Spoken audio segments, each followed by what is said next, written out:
I am your brother in Christ, and welcome to our little episode here. So, the question is, was Hitler a Christian? Let's go ahead and dive right on in.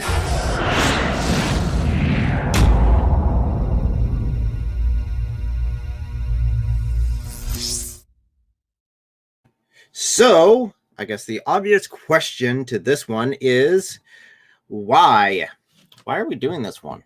This seems like a very odd question for a Christian apologist channel to be taking on. The question why, this is an accusation that comes up quite often whenever I'm talking about Islam, the things that they're doing, or the things that they have committed in the name of Allah. Most notably, my last video that I did on that subject, which was about slavery in Islam. So this is one of the questions that has come up, and I've seen this a couple times, that they will blame Christianity for the Holocaust and for Hitler himself. So the question still remains, was he a Christian at all? So first of all, let's scooch over here. We have ourselves a little baby Hitler.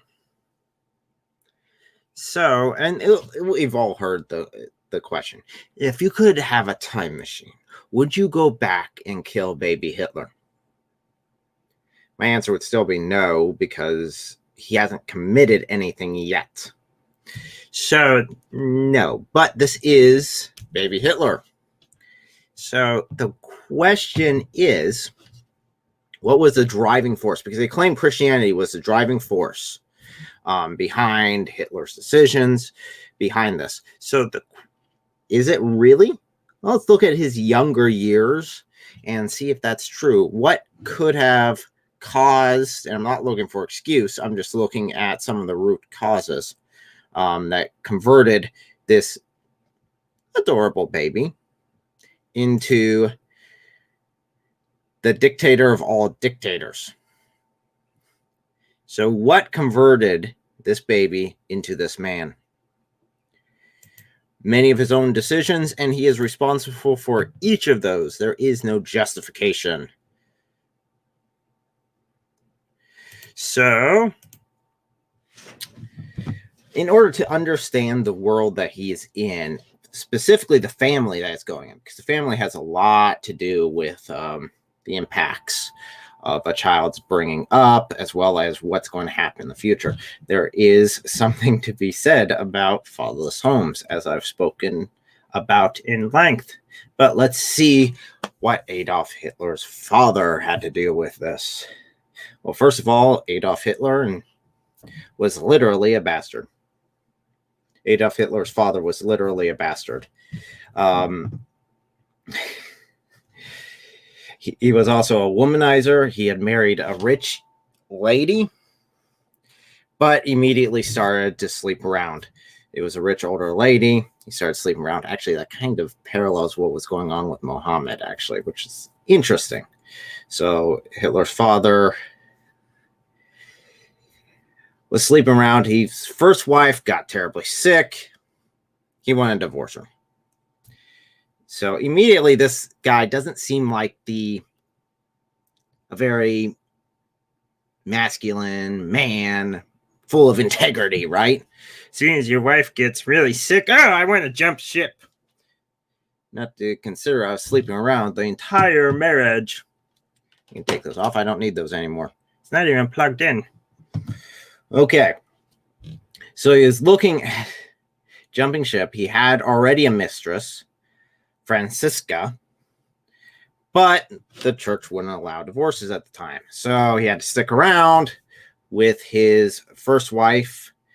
During this time, he did have his first kid with his mistress. And as soon as his first wife died of the ailment, whatever that may be, he switched and instantly married his mistress. As they're going, shortly after that, the mistress got sick. Again, on her deathbed, and he thought, oh, I'll be a nice husband. I at least charitably hope he thought this, at least at one point. And I will get my cousin to come and be her nurse. So he hired his cousin to be his wife's nurse. Her name was Kara. And history repeats itself in this lesson, in such as he starts sleeping with his cousin. And while his wife is still there sick. So this man isn't the ideal Christian man at all. He kind of followed the label of Christianity, but obviously not the practice. So, yes, he was sleeping with his cousin, and as soon as his second wife died, what happened? Turned around and married his cousin, which proceeded to have three kids. All of them passed away. Finally, the next one came, and that was Adolf. So, and his cousin wife fell madly in love with him and doted on her son as much as possible. So that is where Adolf is born into. He's born into a family with incest. I mean, his mother and father are cousins. And he's born into this. So, recapping a little bit, just to get the foundation of Hitler's family experience. His father has been married 3 times. His first 2 wives died of ailments. He was always sleeping with his next wife before his current wife passed away. Great work there on being a great husband, that's for sure. So, and Adolf is the second child. So what was the relationship like? What would we've seen as the relationship between father and son? Would they want to rule the world together? And his father was in Austria. He was one of the who was into politics in Austria, and Adolf and him didn't really see eye to eye on anything. In fact, whatever it was, Adolf hated it. So if his father stood for something, his son Adolf would do the extreme opposite of it. His father didn't have much care for the church. Adolf didn't have much care for the church. It wasn't one of those topics they stood on.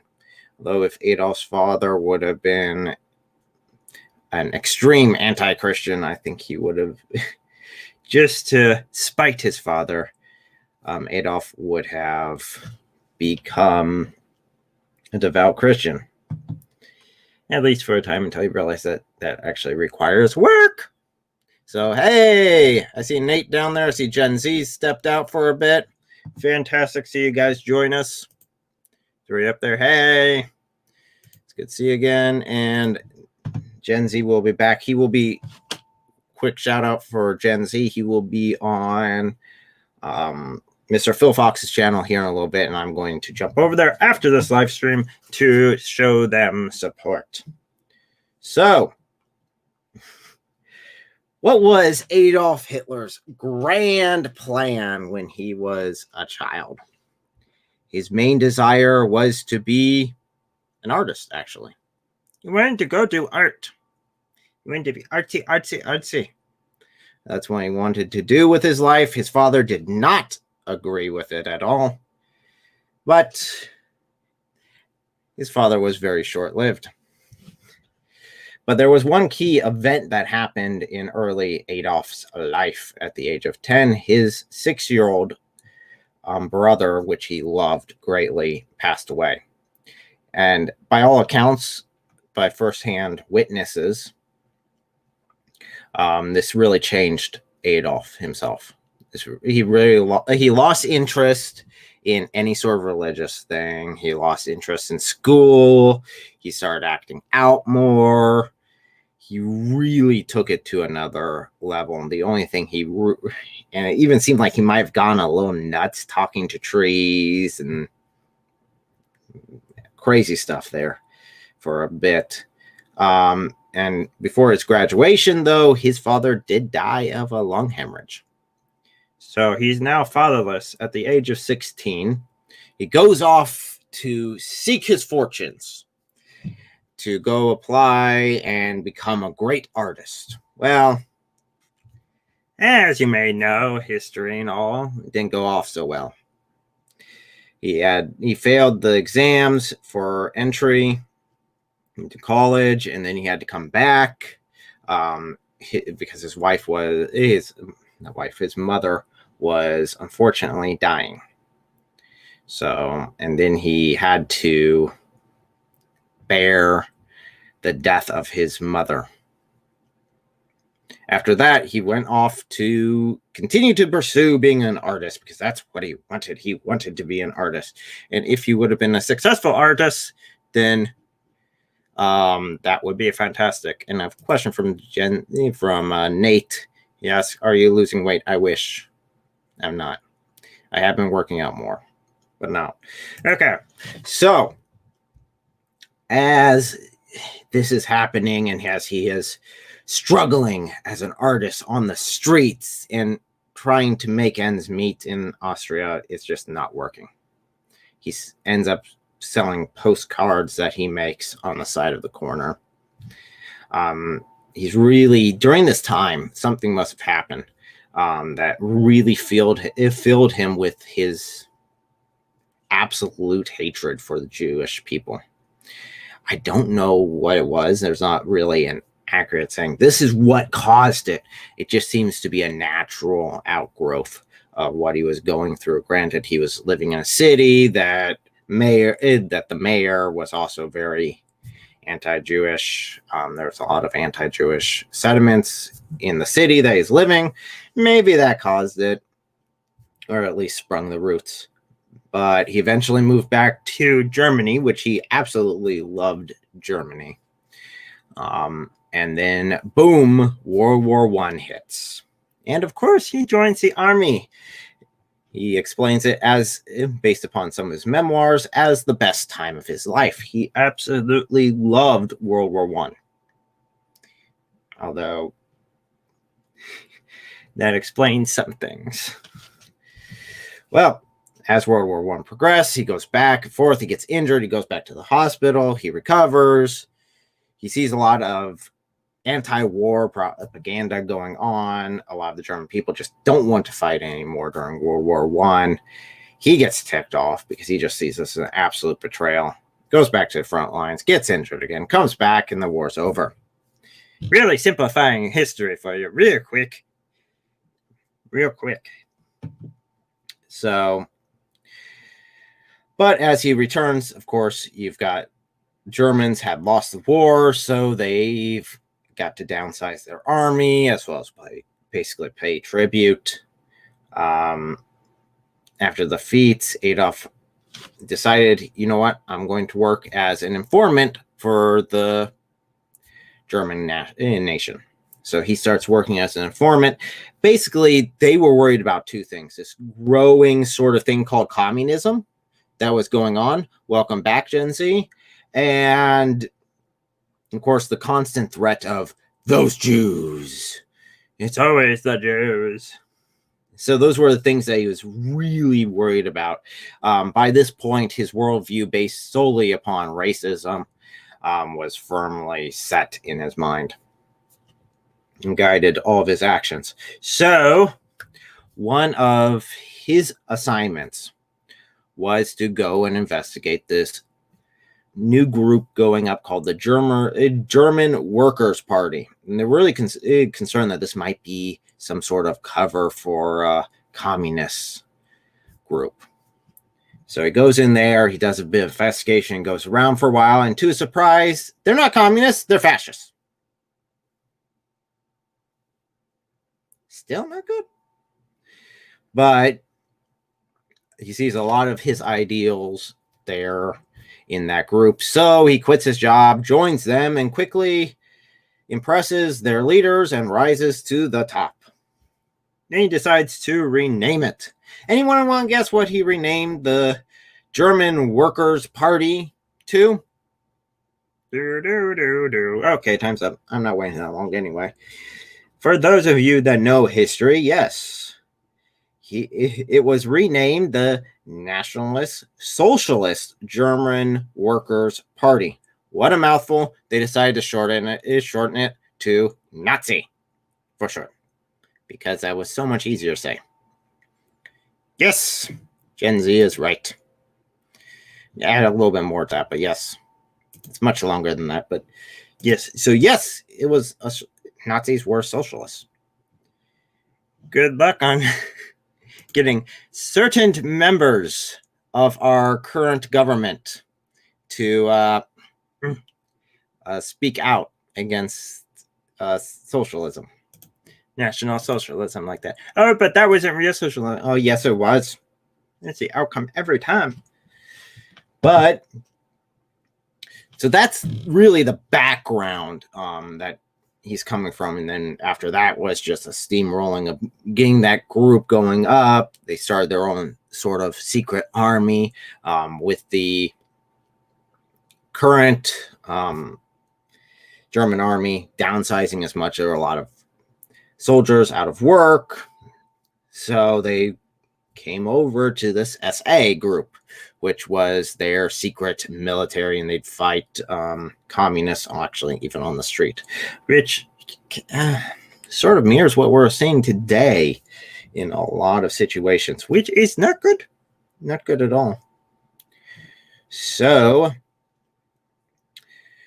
with all this in perspective, and then we know what happened. He rose to power, killed a crap ton of Jews, tried to expand the German nation through the world under racist concepts, under its socialism.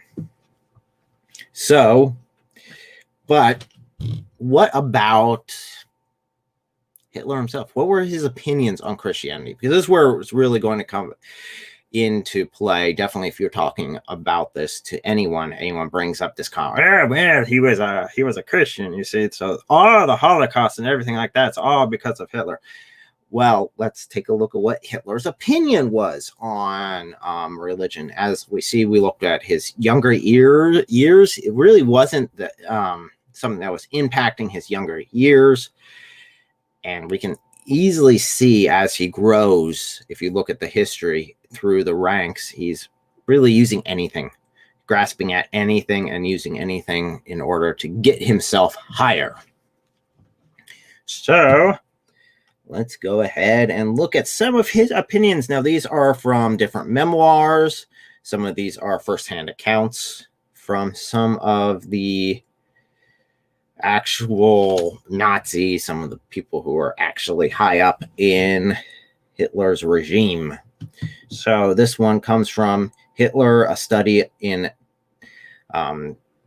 tyranny. Jeez. Hitler, a study in tyranny. This is the first book that was published, which was very clear autobiography of Hitler. This was published in 1952. So, that in perspective, let's see what he says about Christianity. In Hitler's eyes, Christianity was a religion fit only for slaves. He detested its entirety. So, it's very clear that he absolutely hated Christians. He wouldn't have included himself as a Christian, because why would Hitler include himself as a slave? He even declared that its teachings was a rebellion against the natural law of selection by struggle and survival of the fittest. And actually, he's right about that. As we reviewed in the last live stream that I was part of, which was on Mr. Foxy's not Mr. Phil Fox, Mr. Foxy's, which confused the snot out of me to begin with. But I did a live stream last Wednesday on hope in a hopeless world. And yes, Christian teachings definitely go against survival of the fittest. Other writings from him in early 1937. He declared that Christianity was ripe for destruction, and that the the churches must therefore yield to the political primary of the state. So basically, no love for Christianity there. So, but let's go on, since there are actually so many. Quick search. Anyone that uses this phrase that Hitler was a Christian has no grasp of history, has no grasp of what is going on. Yes, I have to take a second, Gen Z. Yes, I already plugged your live stream after this. So yes, so I'm going to make this one a quick one so I can wrap it up and then head over to your live stream and be there for you guys. So I'm greatly looking forward to that. So, see a couple other statements from the Führer. So, the Führer is deeply religious. This comes from some diaries from one of Hitler's top guys. In fact, this was the guy in charge of the education, propaganda, and enlightenment of the people. So his job, this guy's job, was literally to make Hitler sound better. And this is what he writes about him. The Führer is deeply religious, though completely anti-Christian. He views Christianity as a symptom of decay. Rightfully so. The writer says that, not me. Just clarifying that point. Okay, just clarifying that point. It is a branch of the Jewish race. This can be seen in the significance of their religious rites. Both Jews and Christians have no point of contact to the animal element. And thus, in the end, they will be destroyed. The Führer is a convicted vegetarian on principle. That's something they don't teach in history books. He was a vegetarian there. Please remember to keep questions until the end. We'll address those in our Q&A section. But thank you very much for them. So he was a vegetarian. Something that's not taught a lot in public schools. So that was from his propagandist, the guy in charge of all the propaganda. He's not Christian. He's anti-Christian. Another quote was from another gentleman who knew him was he was to all intents and purposes an atheist by the time. So referring to the age. So that being said, I know I mentioned, at least in the description, about Islam. Since this was on a video about Islam, what was Hitler's opinion on Islam? Since we have that, let's go ahead and dive in, because he was very, very, very, very public about it in multiple public announcements. He would often say the peoples of Islam will always be closer to us than, for example, France. Another one, and this comes from inside the Third Reich. You see, it is our misfortune to have the wrong religion. Why didn't we have the religion of the Japanese, who regard sacrifice for the fatherland as the highest good? The Mohammedan religion, too, would have been more compatible to us than Christianity. Why did it have to be Christianity with its meekness and flabbiness? You didn't have to mention my weight. No, this statement here, I'll use this a lot. That's a direct quote from Hitler himself.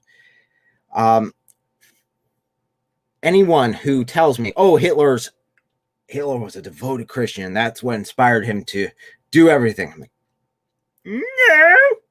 no. Here's what he had to say about Christianity. He was not a fan. He was not a fan at all.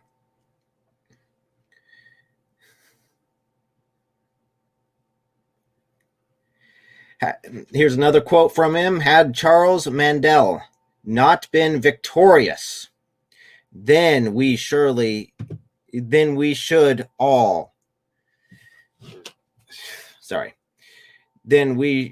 in all practicality have been converted to Mohammedanism. I don't know why they didn't call it just Islam, but Mohammedanism. That's a mouthful and a half. That cult, which glorifies the heroism and which opens up the seventh heaven to the bold warrior alone. Then the German race would have conquered the world. So obviously he's a little familiar with Islam. At least he's a bit familiar with Christianity because he calls out some things that are in line with Christian doctrine. And he's also familiar with Islam, referring to the seventh heaven and only being open to those who go for jihad. So, in conclusion, was Hitler a Christian? No, and it's laughable to even think that someone would seriously believe that he was, although atheists push it forward. He hated Christianity. Adolf Hitler was an atheist. He was a socialist. He was a nationalist. He was a racist. And he was also an opportunist that would use any means to get to his goals. And he will attain those goals by any means necessary. So as I convert over, I know we have at least one question down there, a couple of them. Let me go ahead and convert over to our Q&A format and invite my wife over to join us because I love her insights because they're always great. If she wants to come and join us. I hear the couch, it creaketh, and she cometh to join us. So put your questions in the live chat. We'll wrap this up so we will have time to get over to Mr. Phil Fox's live stream. So, ladies and gentlemen, what are your questions? I know we have at least one.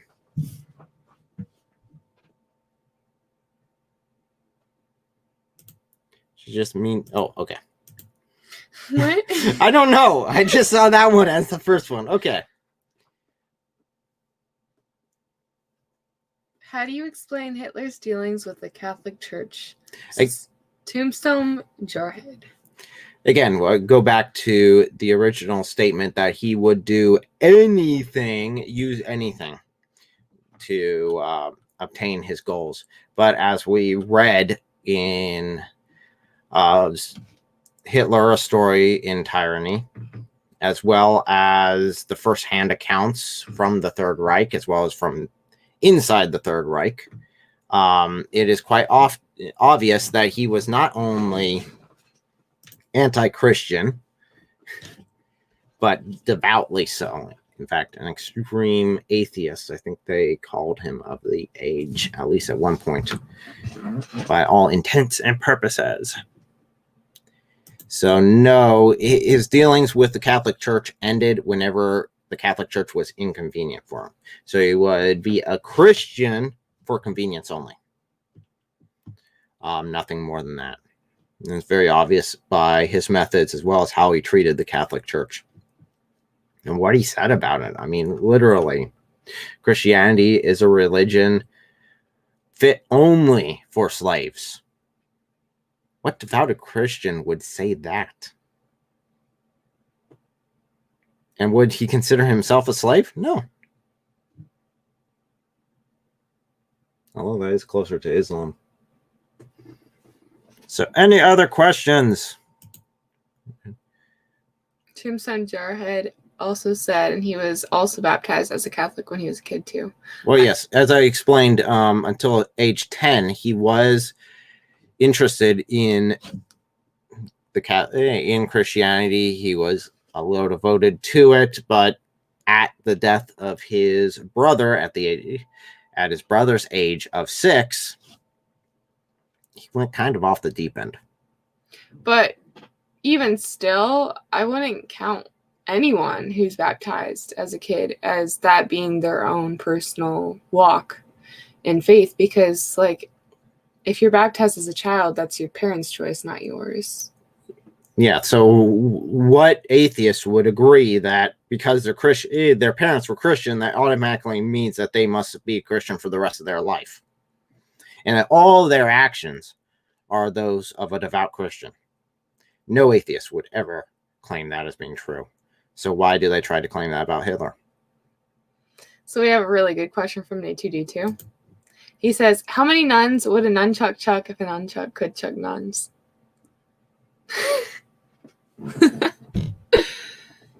A nunchuck. How many nuns would a nun... Oh, that's the best answer ever. None. None. None.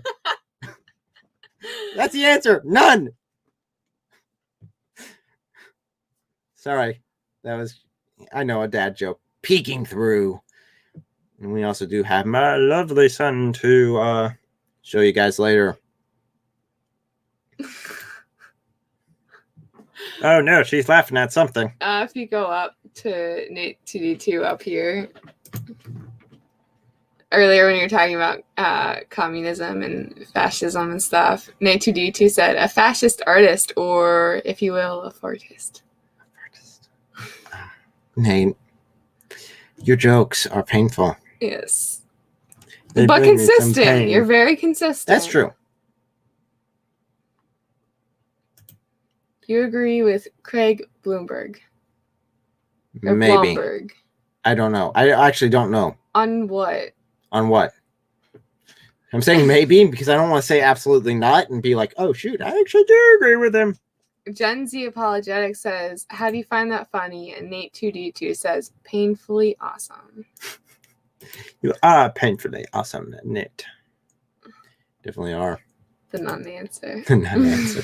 Yes, it's funny. So that's what you agree with, Craig. I agree with it. Absolutely. So we'll give another couple of minutes for any sort of questions, and then I will switch over to our obvious baby distraction because my son has something to give you. And he wants to share his joy with you. So.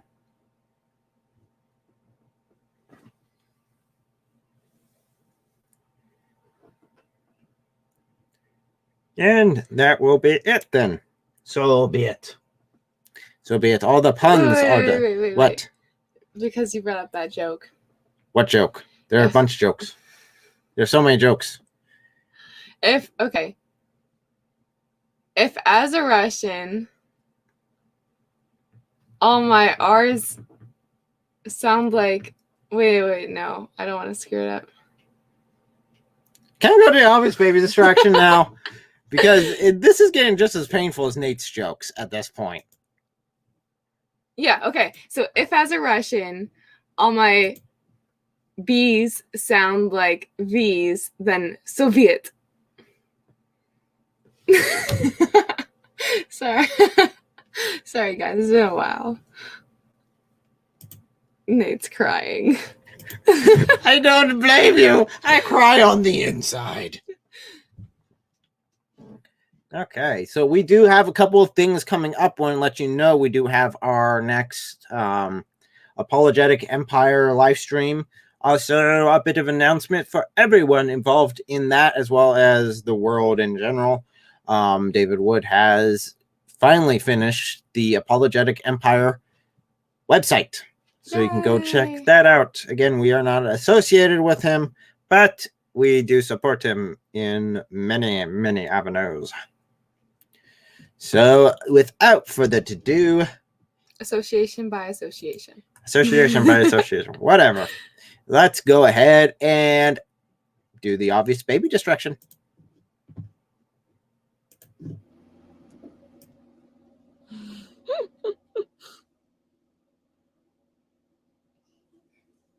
Hey,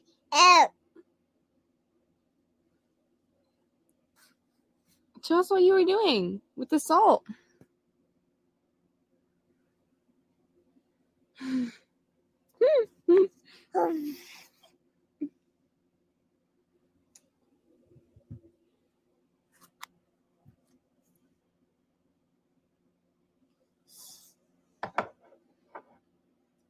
What do you do with the salt?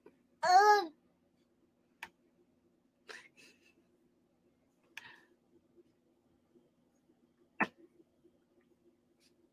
you're so sweet.